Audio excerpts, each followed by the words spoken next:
Constantly bloated and constipated, question mark. So I'm assuming they're asking what to do if they're constantly bloated and constipated. For the most part, I would go through this progression in terms of checking what could be going wrong in their digestive tract, because if you're bloated and constipated, you're holding out the food, you're holding out the gas in your body, and your body's not willing to release it. So there has to be some reason for that to happen. The three main ones that I would start looking at first that are really easy quick fixes is, one, are you drinking enough water in the day? If you're not drinking enough water in the day, your digestive tract doesn't have enough substance to kind of break things down and move things along properly. So one, I would say check and make sure that you're hydrated properly. Once you hydrate properly, you will have much smoother bowel movements if you don't normally have smooth bowel movements.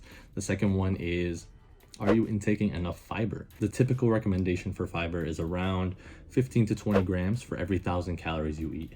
So if you eat 2,000 calories a day, you want to aim for 30 to 40 grams of fiber every single day.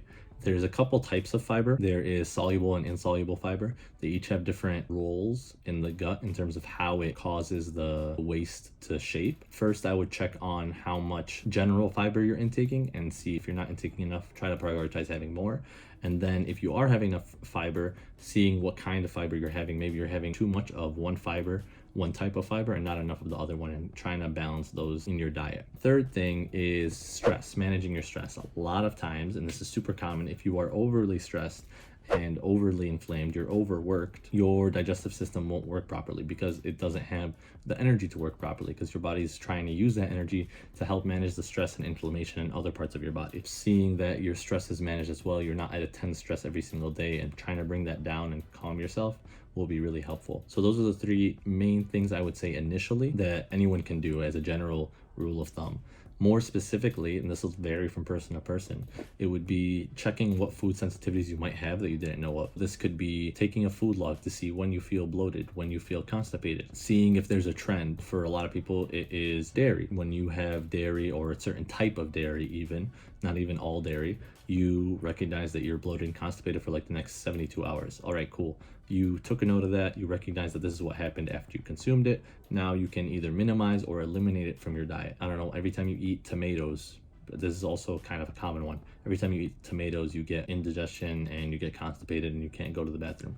Okay, cool. Let's limit your tomato intake and see how you respond, see if your gut responds properly after that. Because if it does, then you know that this is actually an issue, and you know to limit it from your diet so that you're not experiencing this regularly.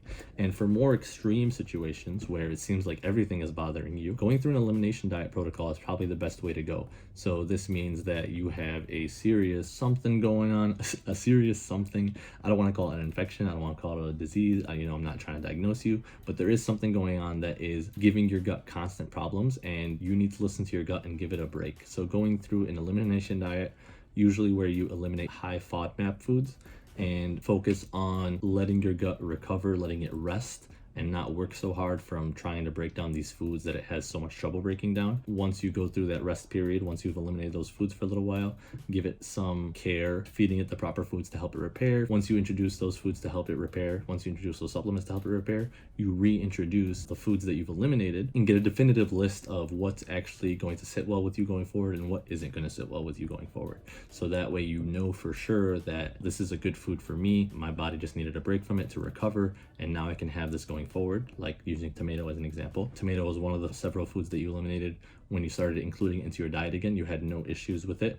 You felt good, you digested it well, you went to the bathroom regularly.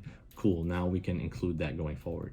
But when you reintroduce dairy into the equation, you're still constipated, you're still bloated. All right, now we know dairy is actually something that's not going to sit well with you. And this is a very individual thing, like I said. And again, going through this protocol is for extreme situations. So I wouldn't recommend this from the get-go. Checking your hydration, your fiber, and your stress first and foremost is going to be the best way to go. If you're going to go through this is the general breakdown. It's remove, repair, and then reintroduce and build off of that.